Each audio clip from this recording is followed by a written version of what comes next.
Você já olhou para uma simples estátua de jardim e teve a sensação de que ela estava te observando? Algo que parece inofensivo, sem vida, mas que, de algum modo, desperta um incômodo inexplicável. Na história de hoje, o que era para ser apenas um ornamento acaba se tornando o início de uma aterrorizante espiral de mistério e desespero. Prepare-se para conhecer o gnomo protetor do jardim. Marcos e Luísa eram um casal jovem, entusiasmado com a nova vida que estavam construindo juntos. Eles haviam acabado de comprar sua primeira casa, uma charmosa residência antiga em uma cidade pequena. A construção tinha sua beleza, com uma arquitetura que misturava o rústico e o clássico. Mas, como toda casa antiga, ela precisava de algumas reformas. O que mais chamava a atenção era o jardim, ou o que restava dele. O lugar parecia ter sido negligenciado por muitos anos. Plantas secas e mato alto dominavam todo o espaço. Luísa, sempre otimista, via o potencial naquele espaço. Com um pouco de trabalho, isso vai virar um pequeno paraíso, ela dizia. Marcos, por outro lado, não tinha a mesma empolgação. Ele sempre foi um pouco mais cético e pragmático. Algo naquele jardim o incomodava, mesmo que ele não soubesse explicar o que era. Logo no primeiro fim de semana, decidiram começar a limpeza. Tiraram as plantas mortas, podaram os arbustos, e conforme avançavam, sentiam que o ambiente ficava menos opressivo. Até que, no meio de uma grande moita, eles encontraram algo curioso. Uma pequena estátua de pedra, coberta de musgo e sujeira. Era um gnomo de jardim, esculpido com um sorriso largo, quase zombeteiro, e olhos esbugalhados que pareciam seguir qualquer um que passasse por perto. Que fofinho, disse Luísa, limpando a sujeira que cobria a estátua. Isso vai dar um toque especial aqui no jardim. Ela colocou o gnomo em um lugar de destaque, próximo às flores que havia plantado. Marcos, porém, sentiu um arrepio percorrer sua espinha ao olhar para a estátua. Algo no sorriso do gnomo não parecia certo. Você não acha isso meio esquisito? Ele perguntou. Mas Luísa apenas riu, achando que o marido estava sendo bobo. Naquela primeira noite, o casal estava exausto do trabalho no jardim. Dormiram cedo, mas o descanso de Marcos foi interrompido algumas horas depois. Ele acordou no meio da noite, com a sensação de que algo estava errado. No silêncio absoluto, ele começou a ouvir passos. Passos leves, mas rápidos, como se algo pequeno estivesse correndo no jardim. Ele ficou deitado por alguns minutos, tentando ouvir melhor, mas o som parecia estar em toda parte e em lugar nenhum ao mesmo tempo. Finalmente, ele levantou-se da cama e foi até a janela. Lá fora, apenas a escuridão. O jardim, agora limpo, parecia tranquilo à luz fraca da lua. Nada se movia.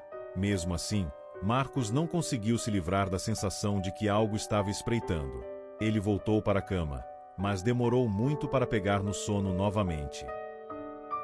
Nos dias seguintes, os estranhos barulhos continuaram. E não era só Marcos que percebia.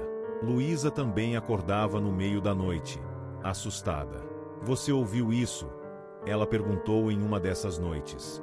Era como se algo estivesse arranhando as paredes da casa, ou talvez movendo-se rapidamente pelo jardim.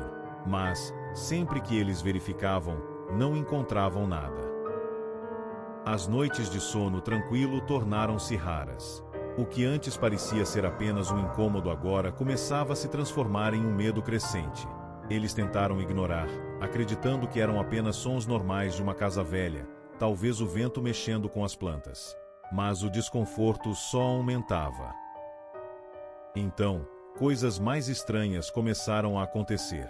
Objetos dentro da casa começaram a desaparecer e reaparecer em lugares improváveis. Marcos deixava as chaves do carro na mesa da sala e as encontrava na cozinha. Luísa perdeu o celular por horas, apenas para encontrá-lo no jardim, perto da estátua do gnomo. Eles riram disso no começo, mas logo a situação começou a ficar perturbadora. Uma noite, Marcos encontrou a tesoura de poda, que ele sempre deixava na garagem, cravada no solo, bem em frente ao gnomo.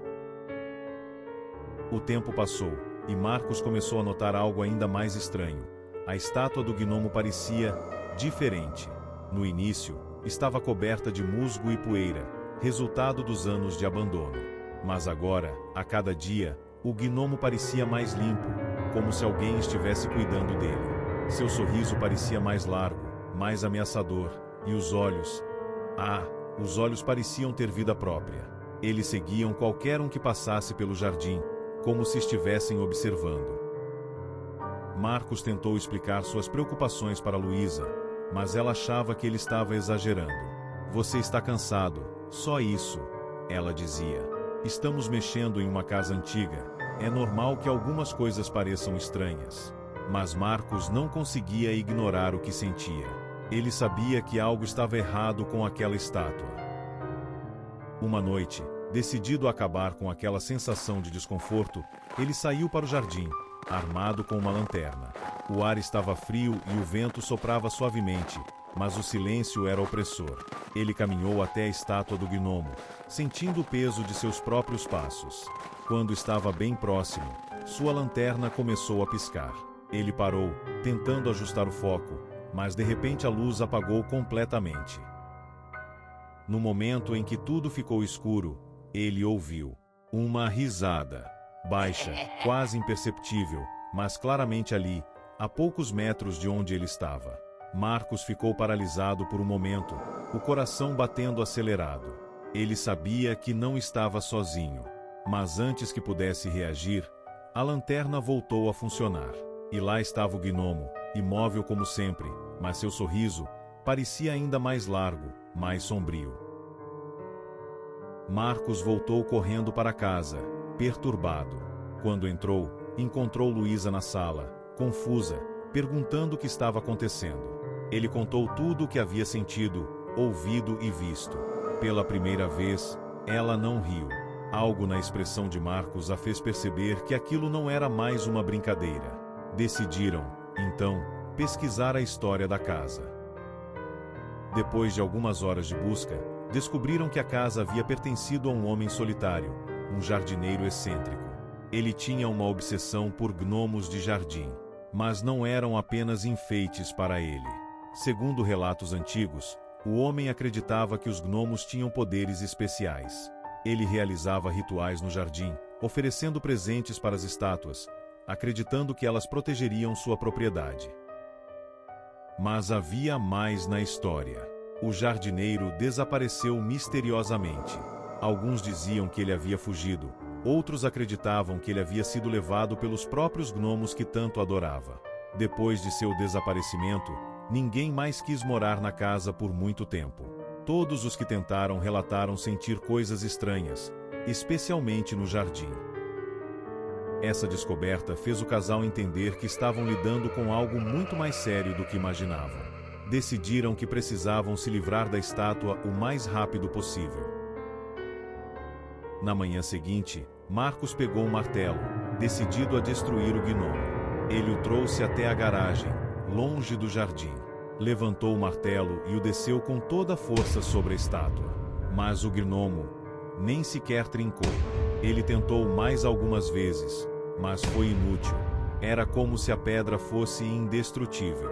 Desesperado, Marcos e Luísa tentaram enterrá-lo, mas, no dia seguinte, o gnomo estava de volta ao seu lugar original, como se nada tivesse acontecido. As noites se tornaram insuportáveis.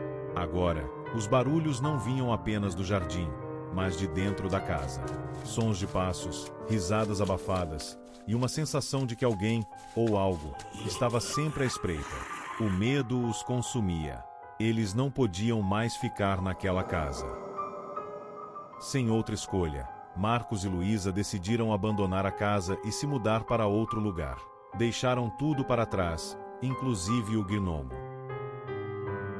A casa foi vendida novamente. E, como esperado, os novos moradores encontraram o gnomo no jardim, esperando pacientemente por eles. Um novo ciclo de horror estava prestes a começar. Às vezes, as coisas mais simples guardam os segredos mais terríveis. E o que você faria se soubesse que uma simples estátua no seu jardim pode ser muito mais do que aparenta? Cuidado com o que você traz para sua casa, porque algumas coisas carregam segredos que nunca deveriam ser revelados. Se você gostou dessa história e quer ver mais contos aterrorizantes, deixe seu like e se inscreva no canal.